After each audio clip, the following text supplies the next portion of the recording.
個我上個星期應該講到係劉邦起家落咸陽。係啦，講到點樣入咸陽咁樣。咁就要經過一個大城叫做縣。縣城。而家所以我話有一套嗰個電子遊戲啊，係日本出嘅。日本出噶《三國志》。講嚟真係醜啊，中國人出唔到俾日本出。咁啊，中文就台灣翻譯版，咁就翻譯到有好多嘢就認真麻麻地啦。即係翻譯得唔係咁傳神。嗱，例如和氏璧，佢翻譯做何氏璧。點解咁嘅？和氏璧就好出名噶嘛，卞和啊嘛。就獻個璧，後來司馬相如就揸住個璧威脅啊秦始皇。呢件係歷史故事，完璧歸趙啊嘛。係。佢叫做何氏璧，咁你真係攞命啦。係咯。咁啊。教壞人唔得。有好多嘢譯錯咗，嗰啲官名。佢有個官叫做桀者伏蛇，我到而家都唔知道喺歷史上真係叫做咩，係乜嘢官，係乜嘢官階，我揾極都揾唔到。桀者伏蛇，呢個直直係咩者？梗係日本啦，照日文譯啦。咁但係呢個咧，研究當時呢個三國時候嘅形勢係一個好好嘅遊戲，我都有時玩噶，好中意玩添噶。嗱，咁啊言歸正傳啦，我哋講啦。係講翻秦漢，我哋只有機會都可以講下呢個三國嘅時代。咁啊，講嗰個縣城。係縣城咧，佢本來想繞道而行啊嘛。咁啊張良話唔得，你繞道而行咧就第日會被前後夾攻，因為縣個兵又可以喺後邊追你啊嘛。係要打，咁於是咧，劉邦咧就圍住個城，虛張聲勢。其實嗰時劉邦都好多兵噶啦，有都幾多啦。唔係幾千人啊。咁啊，守縣城嘅大將就想自殺。都未打就想自殺啊？因為如果城破就好大罪噶嘛。咁嗰陣時有一個後來喺歷史上都有少少名嘅人叫做陳灰，佢就話你唔好自殺投降啦，我出去同你講，講服阿劉邦，我哋用最好條件嚟投降。咁佢見到劉邦嘅陳灰就話，佢話你阿沛公，你一路行軍一路攻城，你唔覺得攰嘅咩？攻咗城之後，你又要守。越你咁咧，而家你越嚟越多人加入你個軍隊，整你個軍隊有損失。你而家由咁直去咸陽啊，你仲有好多座城。不過而家以縣城做最大，其他個通通就係細城啦吓。係。佢話你如果招降唔係攻而去招降，就留用翻佢喺度做縣城嘅特首啊，特區行政長官係啦，冇嗰度嘅，幾好。而家我哋現代化咗佢，將佢帶晒佢嗰啲兵走去打，咁你就打一個城就多一批兵，你自己冇損失，又唔使傷，係啦，又唔使傷，又唔使傷，又帶埋人哋個兵去，係咁幾。你行10座城就多10座城嘅兵。咁佢哋喺度守城啫嘛，同你守住做管理嘅城啫嘛，唔係幾好？係咯，又唔使你自己放翻啲人去守，又唔驚啲人作反，啲百姓又唔會受到騷擾。咁啊，劉邦一聽係噃，同張良一商量，張良話：我目標呢，圍城不攻，就係睇死佢哋會降啦。有冇咁叻啊？有，張良真係會有噶。係咪啊？我仲想話係咪歷史故事就有呢個馬後炮呢個成語就喺度出嚟。唔會啦，不過張良應該就係叻，好叻嘅。好叻嘅係嘛？一聽咗呢個計章，呢個陳灰之計啊，歷史上叫做陳灰之計。一路號令你係投降，咁以縣城為例，佢入到去，士兵唔搶唔殺，咁喺當時嚟講咧係不得了嘅大事嚟嘅，係會死以為全嘅。因為以前咧，例如項羽最中意屠城啊嘛，係啊，一個不留殺到殺得咋，你啲照走難啲百姓，而且啲兵殺人啊假啦，實搶埋錢啦，又放火啦，兵即係賊，咁忽然間有個咁樣嘅開先例，真係俾翻你做官，又兼夾唔殺人唔放火，一啲問罪都冇，淨係攞咗個城，帶走你啲兵去改編你啲兵，哇！於是一路沿途啲城無不降者，咁犀利啊！係咁，於是佢咧，因為其實秦真係大勢已去啦嗰陣時係啦。直到罷上，因為嗰時趙高喺度把持住，搞到真係民心都全部思變，係啦，個個話要改朝換代，即係自己啲人民本身都想改，咁好快就到罷上啦。罷上咧就係一個河，又過咗呢條河就入咸陽噶啦，一條河仔嚟嘅啫。咁一到罷上咧，嗰陣時秦二世就死咗啦，到秦子嬰做啊嘛，你記唔記得？記得。阿趙高扶啊子嬰出嚟啊嘛，係出嚟。子嬰去到罷上迎接佢，哇！當時歷史話素居白馬，即係冇晒裝飾嗰架車，皇帝嘅車好多裝飾噶嘛，全部冇，一架咁清淡淡嘅寡車，係素居白馬，頸上綁住條絲帶，捧住個玉璽迎接佢。哇！咁即係係咪即係拱手相讓？咁係拱手投降啦。咁樣樣，咁佢好差慳翻好多兵力。所以佢點解佢比項羽可以咁早入？快咁多啦，行得快咁多，就因為咁嘅原因。都唔使打。宛城呢一役陳灰之計係漢高祖喺起家嘅時候第一件最大嘅大事。以前講嗰啲烏子言對佢個聲望有幫助啦，有幫助。不過呢一件係佢事業上順利開始，咁佢從此唔止贏得地方，仲贏得民心，贏晒人心。各國諸侯，我哋講過，見到項羽又失衡嘅嗰啲大將要驚到，係啦。但係咧一講到劉邦咧，佢哋有親切感嘅，咁啊差好遠，呢個親和力真係好犀利啦。所以咧打係咪辦法咧？嗱，而家我哋成日睇，而家係。我哋如果淨係表面嚟講話恐怖分子襲擊，我哋真係要應付佢。但係我哋諗下啲恐怖分子嘅來源啊，同埋個成因係乜嘢？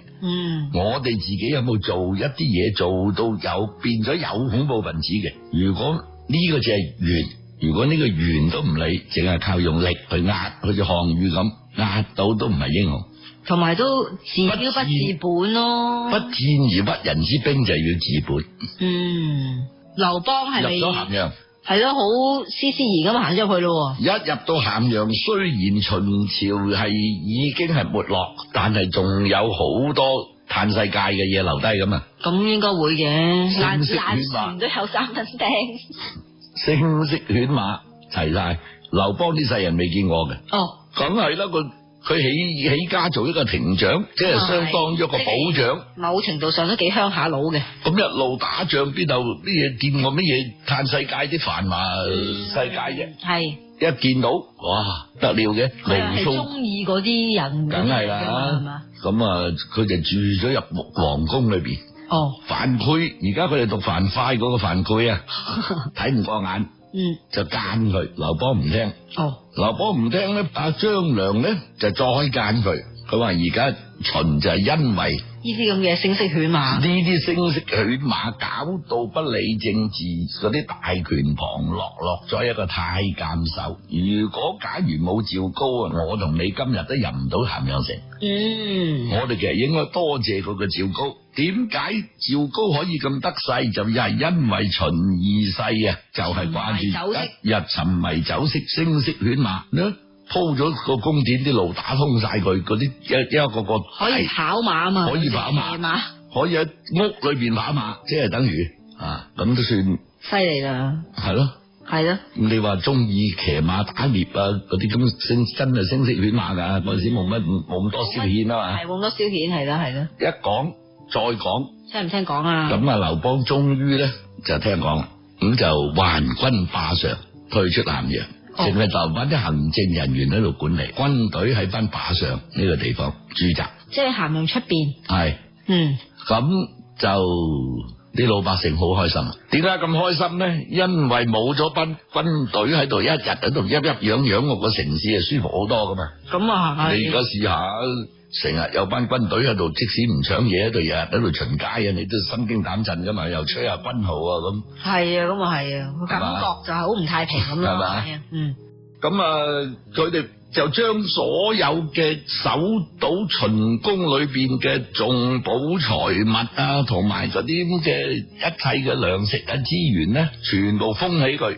傳翻喺咸陽，唔帶走。呢個又令老百姓感動啦，因為呢一個係理論上屬於楚懷王嘅。秦嗰陣時，劉邦同阿項羽都係楚懷王手下嘅大將嚟咋，你唔好唔記得啊。咁啊係，佢哋擁咗個楚懷王噶嘛。係，即係佢幫佢打成啫。咁呢度你冇理由自己你啲軍隊愛晒噶嘛，係咪要俾翻你自己個王啊？係，咁變咗佢就冇攞到嗰啲，留翻佢等楚懷王入關。係呢個張良獻嘅計。哇！果然楚懷王固自然開心啦，知道所有諸侯嘅軍隊都哇咁嘅，都算係咁咯。劉邦嗬，哇！劉邦點解會咁做噶咁？各六國啊都有一個名義上嗰啲王啊，俾人哋湧出嚟噶嘛。係，所有六國嘅王都開心，即係一個造成一個先例，尊重翻我哋啲雜王。係，啲雜王本來冇權冇勢噶啦，已經係沒落王孫。俾人湧翻出嚟做王嘅啫，咁而家見到有一支咁樣咁有力嘅軍隊入到長安噃，打到咸陽噃，首都噃，係將首都嘅嘢封傳翻俾王，所有個六國嘅王感唔感到？開心啦，拍晒手掌啦！呢個大將呢個人真係好啦，如果個個大將係咁樣，啲大將咧都感動喎，啲大將就點解咁唔貪嘅咧？即係都好尊敬佢咯，變咗嗬？尊敬佢，真係尊敬佢啊！所以佢由呢度，我哋以前就講過項羽贏咗威，佢贏咗德，係啦，所以我哋話叫威德並尊，一個做人要威德並尊。冇威又唔得，冇德又唔得，其實德就重要過威。係，你有德自不然啊，就有威嘅。而家項羽就輸咗俾劉邦，就係輸，淨係有威而冇德。因為佢中意搶，中意燒。係啊，其實佢個理論就成日都覺得我嗰啲兵打得咁辛苦嚟到，咪由得佢發下財咯。哇！咁但係佢記得嗰一次咩？屠咗20萬大軍啊，20萬，即係好多呢啲，我就覺得令到人哋覺得哇！呢個即係如果用現代術語講，呢個老細跟唔跟得過噶？咁秦國所有老百姓對阿劉邦非常感激，紛紛自動攞牛酒嚟犒軍。哦，係啊！當年咧食牛肉啊，係認為係美食嚟噶啦，係靚嘢嚟。嗱，你哋試下記下大長今，大長今有次唔知救翻嗰個公主係咪？個公主，你估個皇帝嗰個想啲咩俾佢啊？想隻牛俾佢，想幾斤牛肉嘅啫。哦，你睇嗰出戲啊？係，唔係我冇集集追嘅。俾牛肉佢食啦，咁即係賜牛肉佢食啦。已經係即係上品嚟啦。即係嗰陣時。好嘢嚟噶啦！明代啊，佢嗰啲個歷史背景係明代嗰陣時啊，而家個韓國人食牛肉已經係要賜嘅，皇帝賜至有嘅。咁當時咧，因為冇養牛嚟食噶嘛，所以牛肉少啊嘛，用牛酒犒軍唔得了噶啦，酒就正常啦。係俾牛肉你送酒，哇得了嘅。咁食咩肉噶舊時啲人？吓食啲咩肉噶舊時啲人？舊時啲人其實老實講好少有肉食。係啊，多食豬咯，食雞咯，食豬食雞。食鴨都少，食魚多，海先有魚食啫。咁係，咁啊因此咧就嗰陣時啲人嘅口福同我哋爭好遠。真係啊，咁就所以而家冇漢代嘅食譜會傳到落嚟嘅，傳到落嚟最古老嘅就係唐代嘅食譜。哦，因為唐代嘅食品至豐富。我哋第日講飲食，好，講古代嘅飲食。哇，喺漢如果而家講漢嘅歷史，冇法子穿插一啲食飲食嘅冇得繼續講啊。好，咁嗰陣時咧，項羽又破咗函谷關嚟到啦。咁佢由第二邊去，係，兩條路啊嘛，咁項羽就帶住40萬兵，就號稱100萬，哇，舊時係咁噶，報大咁多倍，係40萬變100萬。劉邦咧嗰陣時有10萬兵，就號稱20萬。哦，咁都係啊，都冇，但係都冇咁離譜，嗰個40萬變100萬，係，咁就。都係唔夠項羽啊！當然啦，氣勢都唔夠啊！係啊，咁當年大家有約，邊個先入咸陽就邊個做秦王噶嘛？係啊，咁見咁個樣，學阿劉邦都知道自己嘅秦王做唔成噶啦。但係佢入咗去噶咯噃，入咗去佢又退翻兵出嚟，尊重翻嗰個佢。如果係你，除非又守城唔同項羽打一餐。係，咁但係佢入咗去先噶嘛，咁佢真係尊重楚懷王，咁但係你見到項羽咁嘅威勢，你自己知道自己做唔做得成咧？OK，自己心知肚明啊。係咯。睇過嘅時候咧，就有一個叫曹無雙嘅人咧，係本來劉邦手下，佢就唔知乜嘢居心。呢個曹無雙喺歷史上，喺呢一段歷史上係好相當重要嘅人物。係點樣？佢去火上加油去挑撥。挑撥邊個？去走去劉邦度挑撥。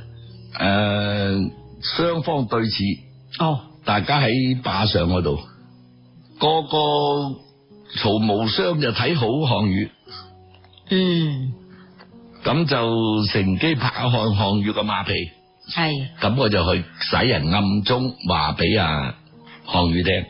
佢話你唔使驚，佢唔係去講咩噃。佢話你唔使疑心啊。劉邦想做關中王啫嘛，咁你咪做秦王咯。吓，關中即係大概喺邊度啊？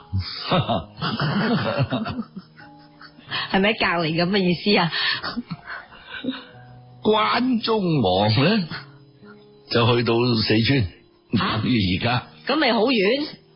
咁你話佢即係咁，佢係劉邦手下，劉邦手下使人密告項羽，曹無雙叫我話個消息你聽，佢成日想做關中王嘅。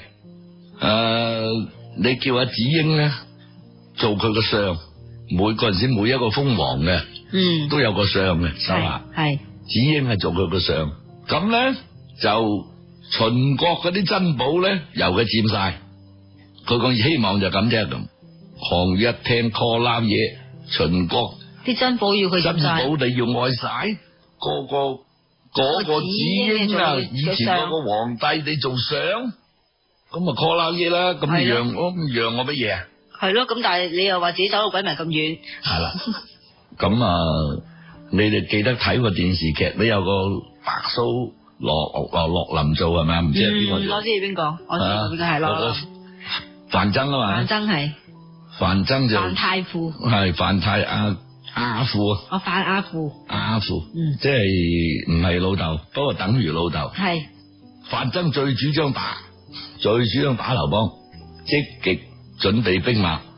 咁喺與此同時咧，就佢哋要考慮張良。你記得張良唔係劉邦嘅臣子，係啦，佢係楚懷王嘅神咁，好似去跟劉邦丞相咁上下啦，嗰陣時。咁喺當年劉邦同項羽兩個初起家嘅時咧，張良就幫過范增同項羽好多嘢嘅。哦，好合作，好多嘢幫佢嘅。因為佢究竟你話名義上一個王，佢嘅手下都有啲嘢都要問下佢噶。係。咁而佢就知道張良啊係一個有用嘅人。係。咁佢就同項羽講，佢話將劉邦啲人全部殺到雞犬不留。不過除咗張良之外，即係話放張良一條生路，只係放張良啫，其他嗰啲佢手下啲人我哋鋸晒佢。哇！佢同所以范增好犀利噶。係咯，佢同項羽都幾夾，大家都咁中意殺晒冇留活口嘅。所以喺歷史上范增咧唔討人歡喜，佢只係忠心於項羽啫。就係因為佢用計太毒，好絕啦！去到係用計用得太毒，都係差嘅。係咯。咁於是乎咧，佢連夜就叫人揾阿張良嚟密談。哦，就話其實但係佢哋嗰時兩個都係楚懷王嘅臣子嚟嘅。係啊，自己都打一餐啊。係啊。哇，咁都得啊 ？OK。唔解決咗范增，唔解決咗佢，我咪第日多個對手。咁於是就同張良講，佢話嗱，而家我哋馬上喐手噶啦。係。聽日就喐手就打劉邦噶啦，你即刻走。張良話我要翻去執嘢。哦。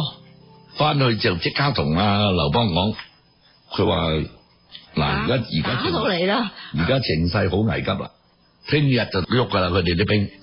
咁劉邦腳軟啦。係咯，佢都唔中意打仗嘅劉邦。而且兵又少啊嘛，10萬對40萬。係咯。而且邊個威勢邊度搞啫？咁我話咁點算？為之奈何？如何是好？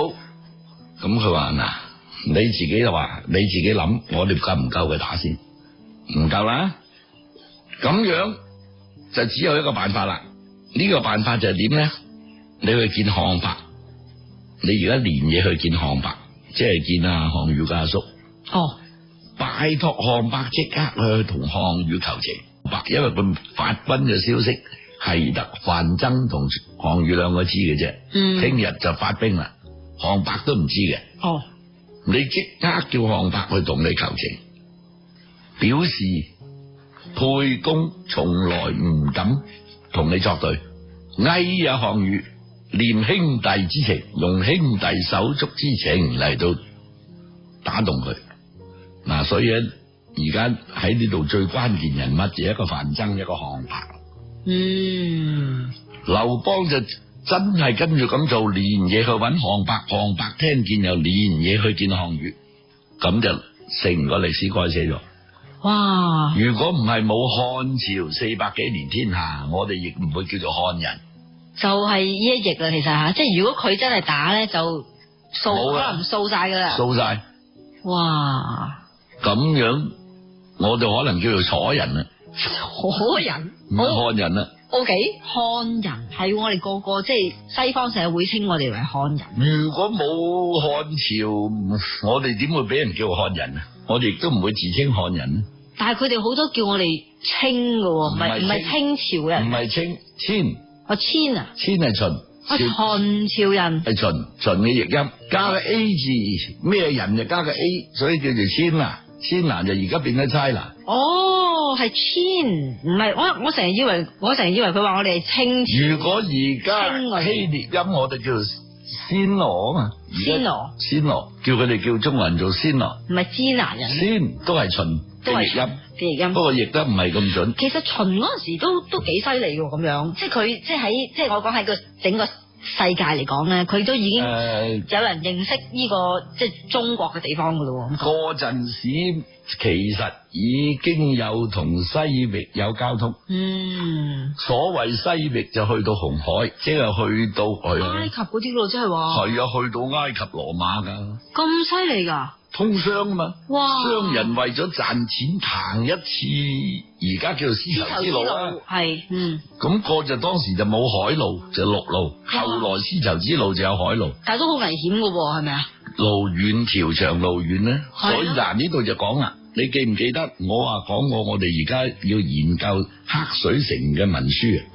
發現咗200幾萬件啊嘛。係呢200幾萬件文書，而家就喺個個地方，而家叫內蒙古黑水城係。如果而家講起內蒙古咧，你哋就嗤之以鼻，咁辛苦嘅地方。而當時啊，嗰度啊係好繁華嘅商業城市。哎呀，點解會變咗而家咁？嗰陣時係一片沃土。